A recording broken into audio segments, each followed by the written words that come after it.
What's happening, Mitch? What's happening?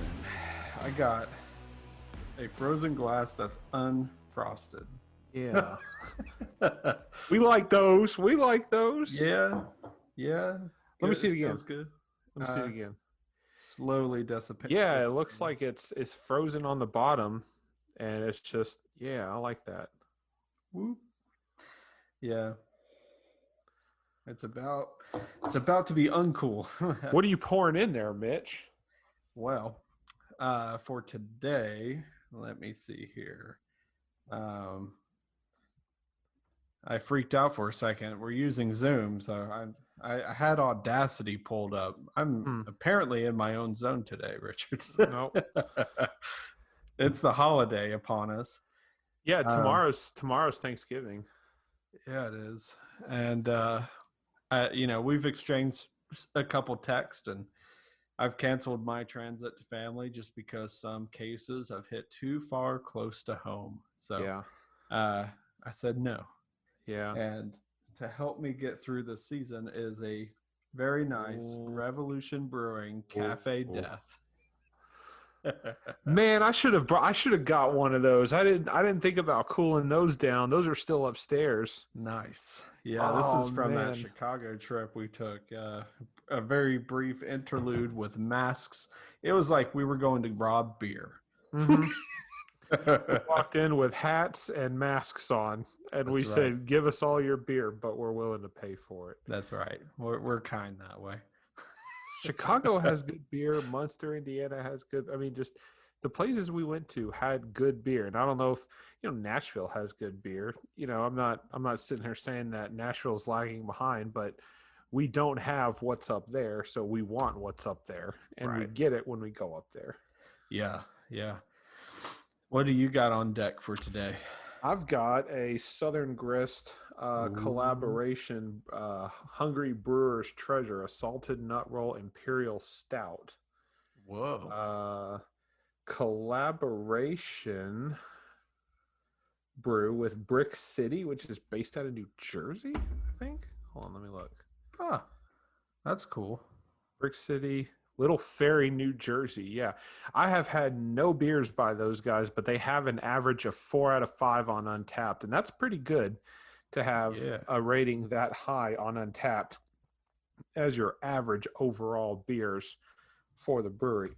That's awesome. But this is a double imperial milk stout that clocks in at, I think it's like almost 13, but 12.6% ABV. Damn. Salted nut roll salted nut roll inspired milk stout brewed with marshmallows, vanilla, caramel, peanuts, and sea salt. Ooh, that sounds awesome. I'm really excited to get into this. And Mitch, I've needed this beer, man. This has been a really Yeah. Man. Yeah, it's the weather's getting colder, cases are going up, and it's been a rough week. And COVID's not alone anymore. It's flu season now. Yep. And the flu was like, "What's up, brother?" Yep. So if you're not vaccinated, you should get your ass vaccinated just to prevent the other flu. Because you could, and this is the thing is you can get sick and you don't know. Is it COVID? Is it the flu? You don't know. Right. And my wife got the normal flu last year, and it wrecked her. The flu itself is bad enough, but the other things that can happen to your body under its influence, if you will, is just far worse. It ranges from anywhere from cracked ribs to getting sick with other shit to, pneumonia in extreme cases. So it's just no good. No good. No. This Death's Tar is way more potent than I remember. What have you tried it already, or are you just looking at the ABV? ABV. I've had Death's Tar, but not the coffee variant before or cafe. Yeah, and even then, I forget how heavy of a beer it is. Right, it's out of reach here, so I don't keep it in my mind. But 14.8.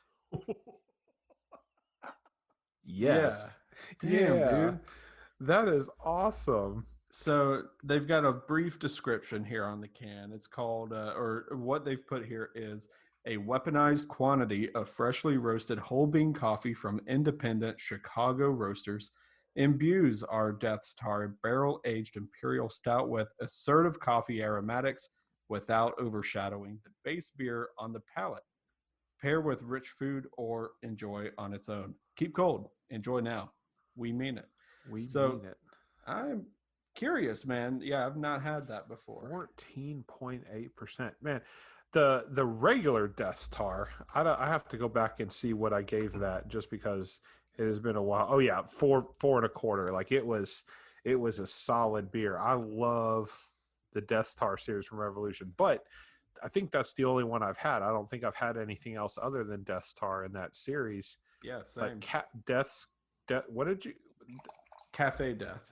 Cafe Death. Ooh, Cafe Death. I almost spilled Cafe Death that. all over my laptop. Oh. Almost, but the big glass goblet thing saved it. I don't know what you call this glass. There's so many glasswares out there now. Mm-hmm. I've got just nice for stouts. I've got my burial that you can see here. Very nice. The Tiku. Yeah, with the long stem on it. Yeah. And I almost spilled it on my laptop too. Cheers, Mitch. Cheers. Yeah. Virtual clink. Ooh, that nose. Smell like coffee? Very coffee-like, and a little barrel aginess coming through it too. Yeah. Really? Coffee and boozy. That's interesting because it doesn't. They said in the description that they're adding coffee, but not as much to overpower the base. So I'm wondering if you're going to get as much taste in coffee as you do. Yeah, I wonder, man. It has that sweet boozy nose to it. You know what I mean? It's that's 14.8%. I kind of expect it. Yeah.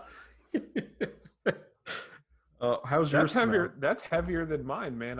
What did I say? Mine was 12 point. Yeah. Man, that smells 12 point. Oh yeah, 12.6.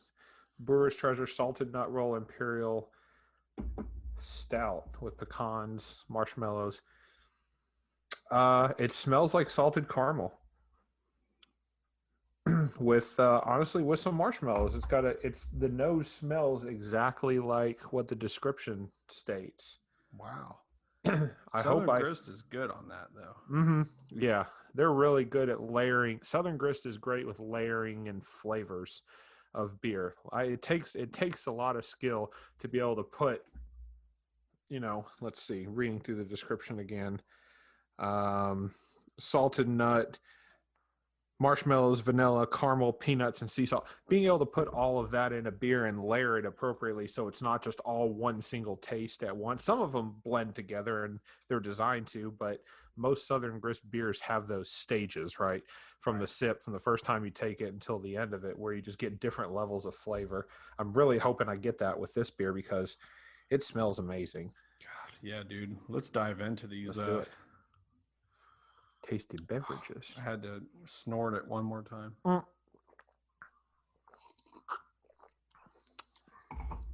Oh, wow. Yeah. Is there as much coffee as it smelled, or is it as boozy as it smells? Like, it's weird, walk dude. me through that. It's great. So on the nose, I expect a battle between the booze and the coffee. Which palate or flavor profile will my palate lean more towards? Yeah. It's almost exactly in tune with the nose. Nice. They work together in this beverage. You taste the coffee notes, and you taste that sweet booziness from the bourbon barrel aging process. And you can tell after you've drank it, I've had a sip of it, right, more so a gulp, not just a sip. No Yorkie sip here. I don't do those. No. This it coated my palate. I've got the leftover bitterness of coffee, but with the sweet lingering of that bourbon barrel aged process to it. So it's very pleasant. It's mild. when it comes to some bourbon barrel aged beverages that just punch your mouth. You Mm-hmm. know, I'm not a super fan of heavy booziness, Mm-hmm. so I am definitely way more inviting of coffee flavors. So this one's right in the middle of the road. They smooth each other out. They keep each other in check. It's really interesting. Oh, I didn't even think about the fact that we had all those, because when we had mentioned earlier today we were going to do kind of like a Thanksgiving quick short happy hour recording or whatever, and I just kind of had this idea that you were going to do some sort of Death Star from Revolution Brewing, but I didn't even think about it. I ran upstairs and I grabbed the first big bottle, because it's been one of those days. The biggest bottle that I had, and I think this is well, I guess it's only 16.9 ounces, but I knew it was going to be on the higher ABV side, and I grabbed them like, this is the one I'm going with. So I went and I threw it in the fridge. And I'm not by any means dissatisfied with with this beer by any means, but I kind of wish that we were vibing on the same level right now, like had the same beer, because I'm very curious to see what kind of experience I would have with Cafe Death, and if Yeah, it man. matches your experience. I think you're going to enjoy it more so now that you've had a tasting series at Living Waters of coffee, Mm-hmm. grounded coffee, brewed coffee, and the three different levels from like your standard fare to the like you're tasting tea almost, all Mm-hmm. the different flavors that you can get, fruity, floral, and all that. So, I got that at Living Waters too, mm-hmm. because we went there with the intention to drink some beer, and I was like, I'm kind of curious. I don't drink coffee, and I was curious if there was going to be something up there that I liked, and the coffee gentleman whose name is slipping my mind right now at Gentry. Living Water, Gentry, thank you.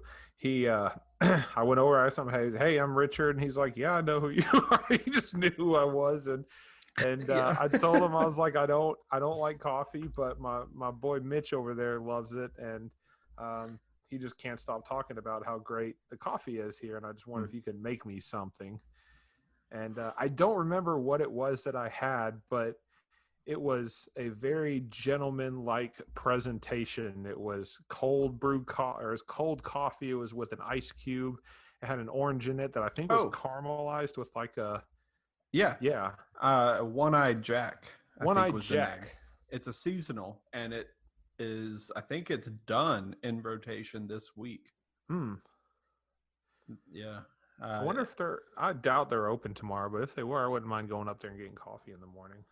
I don't know. They seem like they'd probably take the day off. Yeah. Um, I'm not sure though. We'll have to I'll have check in and see. excited. Now I want to have a cafe death. But it's not cold though. It's going to take a while to cool down, so I probably will just stick with my one tonight, Yeah, which is really good, by the way.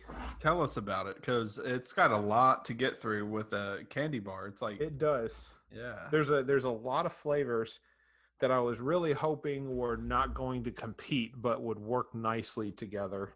And for the most part, that is the case. Again, on the nose, salted caramel for sure, some marshmallow, uh, yeah, peanuts, I guess. And then it smells like a salted caramel nut roll, almost like. And when I took a sip, it tastes, all of the flavors are balanced really nicely. They actually play well together. I only taste two layers in this beer. There's the initial part of the sip, which has kind of like the pecan and the marshmallows and the vanilla and all that is just kind of like playing together nicely, because those all go together. I don't necessarily have to have vanilla in one sip and peanut on the next and all that. I think if Right, you could right. put all those together, marshmallow by itself would be kind of weird, but put it with something else, and it tastes great. And I get that. The last part of the sip just tastes like sea salt. It's wild, because I don't taste salt when I'm drinking the beer, but on my lips after I'm done drinking it, my lips taste salty. And I don't understand how that's the case, but the sea salt kind of stays with you. after you take the sip. So the saltiness is not interfering with, the first part of the drink, but it lingers afterwards. And it is very pleasant to drink. I'm actually going to get another sip. Heck yeah. Tasty. I had a couple sips while we were talking earlier of this Cafe Death, and I'm having to pause because with these stouts, I like to let them warm up a little bit so we can always experience like the full thing. It's getting there. I've had my hand on it from time to time trying to warm it up. Stouts are best when they have a little bit of warmth to them. Yeah. Drinking them straight out of the fridge, freezing them really fast. If you throw it in the freezer and it just chills it down really fast, I found that kind of ruins it for me. I like to slowly get them cold and then open it and let it sit for a minute. And then I like to drink it as it warms, and I get different flavors. I have no doubt this beer is going to change the warmer it gets, and I think I'm going to get more sea salt the warmer this beer gets. I'm just not there yet. Man, I'm checking in my beer right now. This is right now one of the highest rated stout beers I've got on my Untapped. Really? I'm putting a 4.5 on it just because of how pleasant it works together. Oh, because man. Usually these are strong flavor profiles, man. Mm-hmm. And I totally expected a fight. And one part of this is probably I can't put my hands on it all the time, and the other part of it is it beat out my expectations. So 4.5 is worthy. I think. I like that you said you were expecting kind of an all-out battle between coffee and booze and all that, but it sounds like they play nice together. Well, I don't know how they managed it, but it's damn good. It's smooth. So it's Revolution, man. Those guys know what they're doing. And it's unfortunate that they were closed when we went, but I get it. Yeah. When we made our trip to Munster, we went and hopped over to Chicago to pick up DJ at the airport, and then we went and picked up a couple of, I think we each probably spent a good amount of money at Revolution on to-go beers. Oh, yeah. And we didn't get a chance to go in. No, it's an interesting little brew pub, too. The one on Kedzie is where we went. And, when I went there with Allison years ago, it might be 7 years now, we saw, the black SUV with the people who are in trench coats shoving another guy across ice and snow into the back of said SUV. Mind your damn business, Mitch. It was entertaining. And we stayed completely absent of the situation. They were like, we're just visitors. Thank you. See nothing. Yeah. And eventually we got into the brewery, but I don't know exactly when this was, but it was with snow and everything. It was getting cold. And they had Death's Tar. God, my brain. We had Death's Tar on tap there. It was amazing on tap. That's all my memory serves me now because it's been so long, but I had it on tap again at No Quarters earlier this year, like before the tornadoes. It was after the almost war with Korea, before the tornadoes, and right before COVID became a big thing. Right. You just named the 3 biggest events in history, and they all happened within the first 4 months of 2020. Oh my God, like 2020 sucks. Yeah.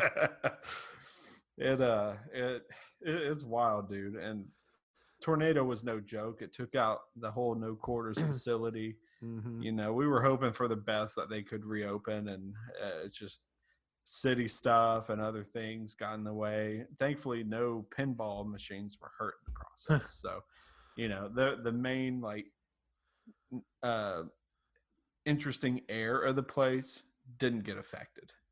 The tap room's going to be back, no doubt. That's the easiest part to rebuild. You can't just get a new machine when you've got retro machines and such. There's only so many of those. So lucky for them, and I hope to see them again soon. Speaking of No Quarters, if Richard can see this, this was the hat I was wearing today. Yeah, so that's awesome.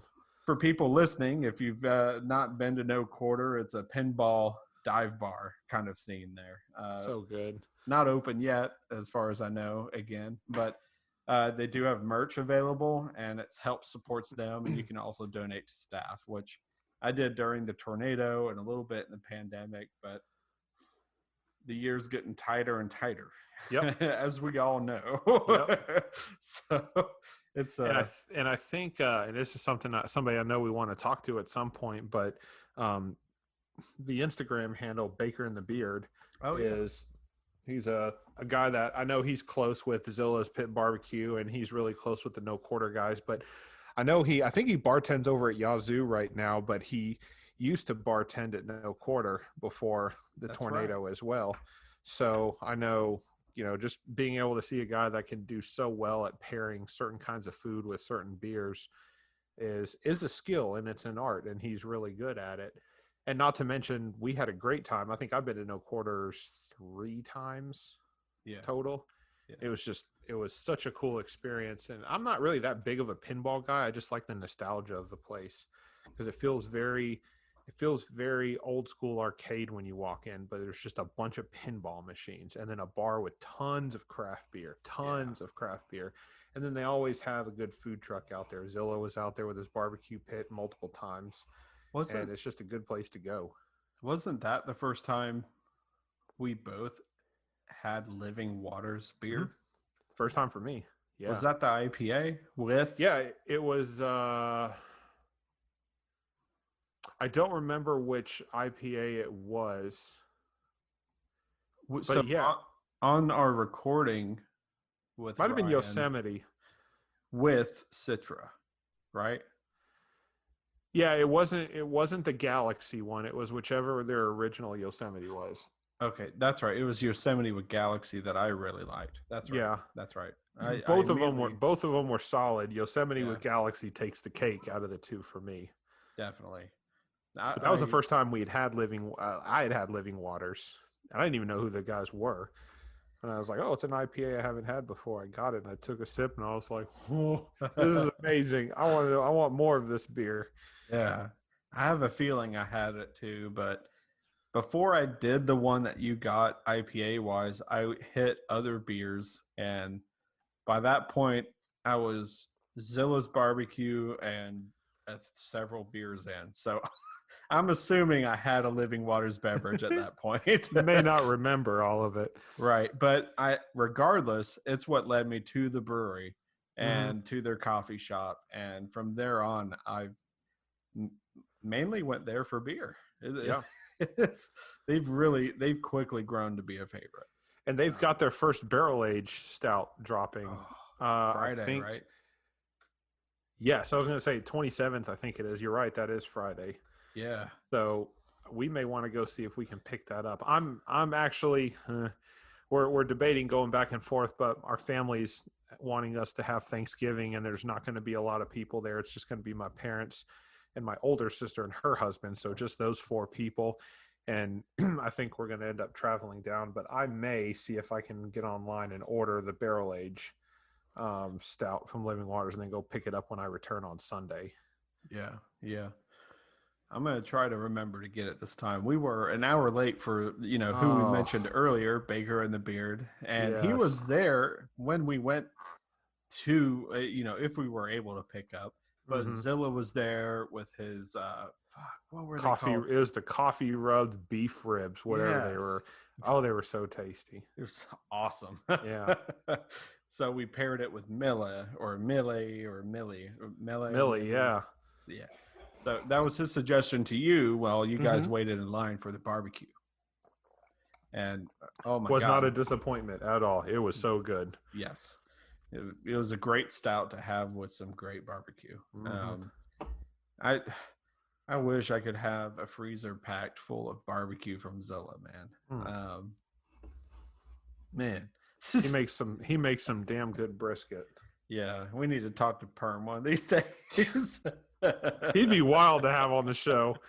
I'd love to just pick his brain. Yeah, man. And one of these days, it made me think of Trace too. So almost for 2 years straight, at least, I think this year and last year, it's all been a blur, and I fell off a little bit. But I used to get his Thunderbird thighs, a whole tray of them, from Yes. Trace for Thanksgiving, because we did dinner with my wife's family, and we would cook stuff, but then I'd get Thunderbird on the side, and there'd be plenty for people to take home. So Because good. Spread that's the word. yeah, dude. And I love being able to have people take food home from Thanksgiving dinner. So, but, this year being what it is, we're just staying solo again. Yeah. And yeah, dude, I just miss Thunderbird. This is the first year that I don't think we've bought a tray and bar hopped. Yeah. Thanks to COVID, probably, Yeah. because the second the season's changed is usually when we're like, let's put an order in, and then we just find a place that accepts food that we bring in. Sit down with a whole tray of Thunderbird thighs, Yeah. and we just eat chicken until we can't anymore, and smoke cigars and drink beer. Yeah, I love being able to do that. Yeah. I think the only place we can do that right now is really, I don't know if the original Southern Grist location allows that still, but I think Bearded Iris still does. They opened up I think they recently opened up their patio. Right. Because I know a couple of buddies that have been up there before to grab a pint in like a solo cup, and then just go outside and sit down and on their patio, which is fine. Yeah. I don't know if they're ever going to open up the inside of that place again. I know that they have plans to make Bearded Iris is making a tap room with like a brew pub with a restaurant and another spot. You've sent me pictures of like the graffiti art on the walls and stuff like that, and that looks super interesting. That space I want to go. Super cool. Yeah. I want to go when this whole pandemic blows over, Mitch. I want to go check them out. I don't know if they're going to open. I don't know if they're ever going to open their original brewery again. Like they may just stick with to go, right? Only because it may not be beneficial for them to serve out of that tap room anymore. Unfortunately, the way Americans are putting it, we're not going to be able to sit at a bar until 2022 next year. Yeah, it's nuts, dude. Like, if people would, I don't want to express political views because this thing is so politicized. Yeah, and it shouldn't be. Right. Other countries already wear a mask. Just do it. Like, yeah. Throw the diaper on your face and breathe your own air. Like, deal with it. Yeah. Sneeze into it and put another one on later. Like, the whole point is to prevent spread, not to protect yourself. Prevent spread. So the more people that participate, the better. I think next year we're going to see a turnaround. We just need to get there first. Maybe we should do participation medals for all the adults. No adult left behind. Well, since a lot of these adults want to act like children, exactly. Maybe we should be giving a participation medal. Right. And maybe it could be a local thing. Breweries will give you a free drink if you can prove that you've worn your mask the whole fucking damn time. Yeah. Walk into a brewery, order 4 out of your 5, and you get the 5th, taster free. Or something like that. That'd be great. Yeah.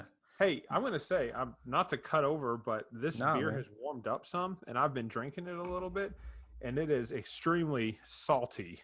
Oh, what? Excuse me.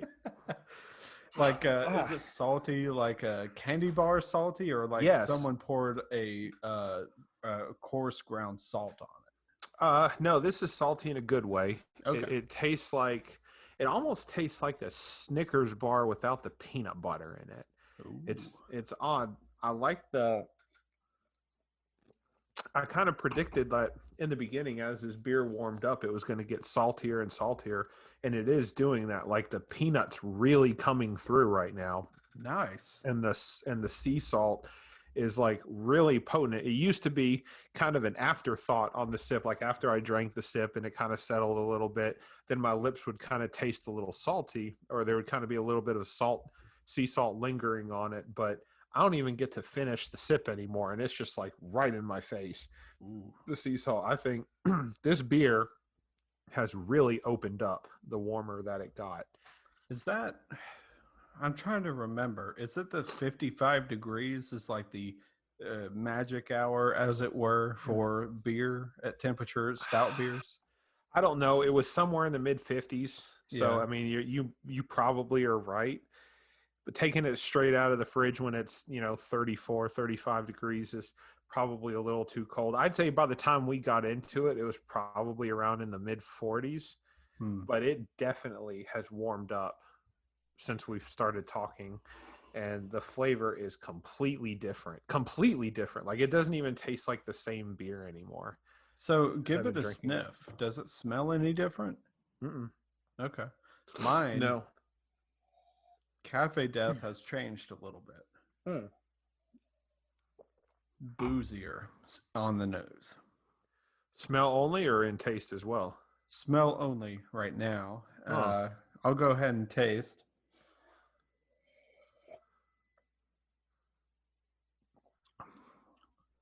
A little boozier. Yeah. Okay.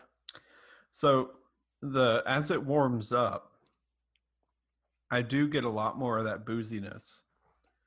Um, the coffee is not as present. So I Mm. guess the cooler it is, the more coffee you're going to taste. Yeah. So Cafe Death, it's canned, not bottled. I don't know if that makes a difference, but I'm assuming that you want to enjoy it starting out of the freezer Mm. or cooler, whatever you use, the fridge. Where it's like super coffee-ish. Yeah. And Yeah. then as it warms up at a slow burn, most stouts should be appreciated at a slow burn. Mm-hmm. Something no one ever fucking told me when I started going to like draft houses, Oh because man, you start drink to pounding enjoy. flights of 15% beers. Right. Yeah, it'll mess you up quick and you won't Mm-hmm. even know and or care. But if you're truly trying to enjoy a stout, you should let it warm up with over time with you in your company, or in your company. I guess the 14.5% is hitting, as you can tell.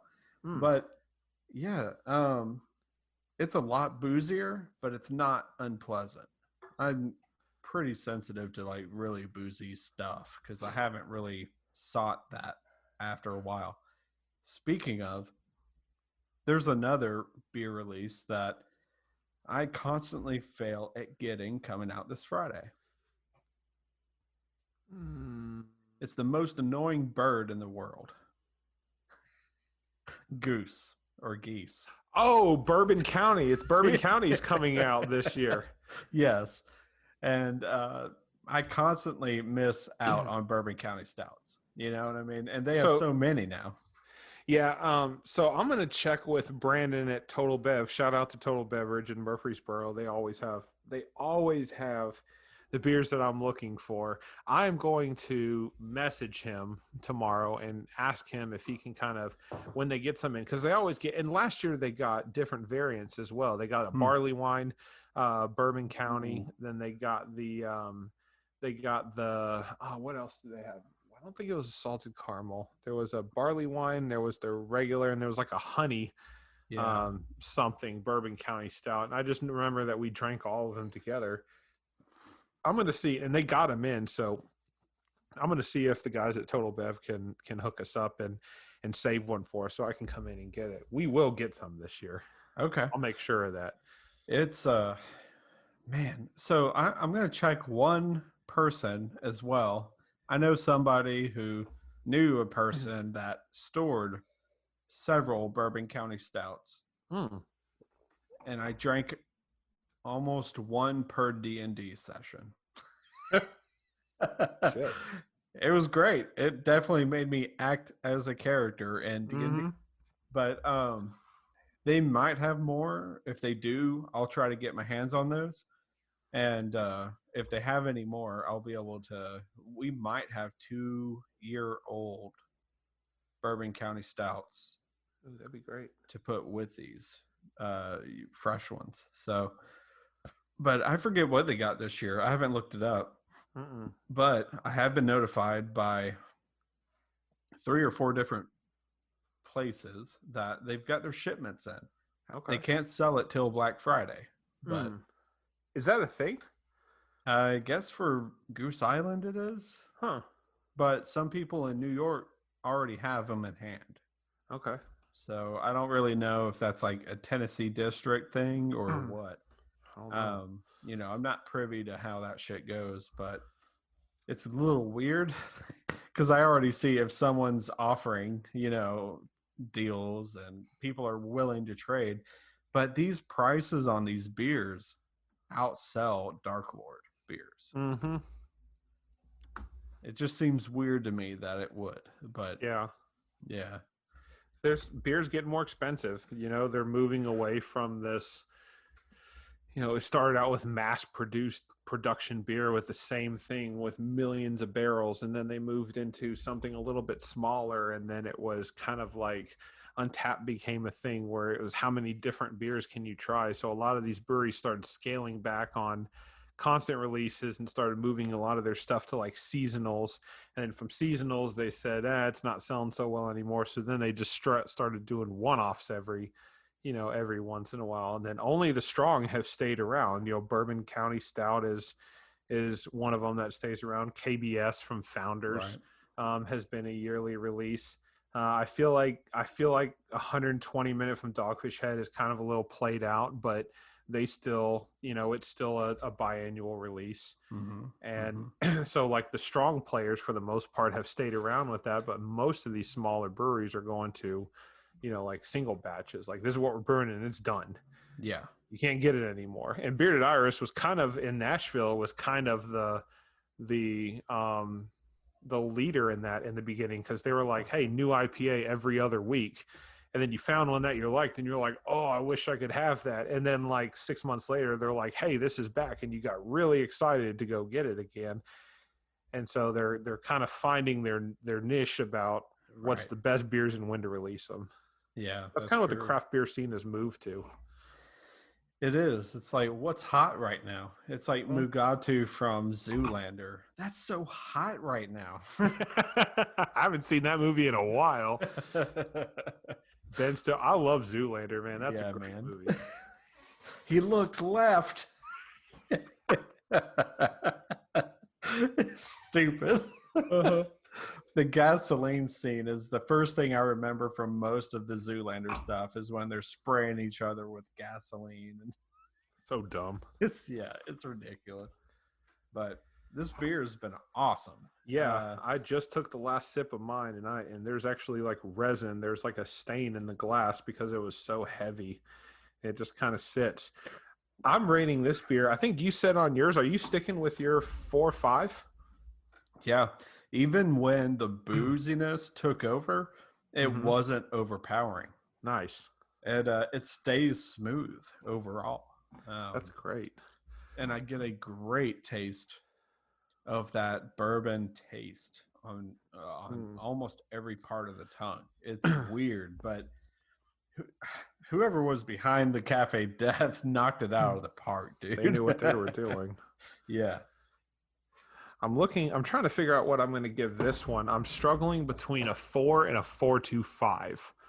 I think that the beer was great. I think that if it was a little less on the sea salt side, it would have easily hit a 4.5 for me, easily.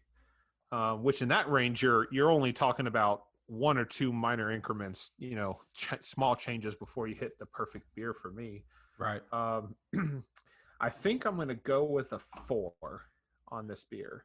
I like I loved it in both instances as it was warming up and when it was cold. I almost preferred to keep the flavor when it was cold because I felt like it was getting a little too sea saltish as it warmed up. But that's not necessarily a bad thing. It just wasn't my style. I think I'm going to go with a 4. I think that's solid. I was struggling between 4 and 4.25. I'm going to go with a 4. That's a good score. Man, we had high-ranking beers today. We did. I think this was a good way to kind of kick off the Thanksgiving break, Mitch. Definitely. It's due. Yeah. Just make sure you're staying safe, and hopefully everybody out there is staying safe. Drink craft beer when you're on your your Thanksgiving break. If you're not drinking beer, then start drinking craft beer. If you're already drinking craft beer, keep drinking craft beer. And if you've never had craft beer before, try something. There's probably somebody when you're eating dinner with your ninth cousin on Thanksgiving dinner today, like you shouldn't be. There's probably going to be a beer there that you haven't tried before. So try it out and post it and tag the Foamy Heads in your pictures on Instagram, and let's see what it looks like. And we'll see you guys after the break. Yeah, please do. Seize the day, seize the holiday, drink beer, take a nap, awake and repeat. Cheers.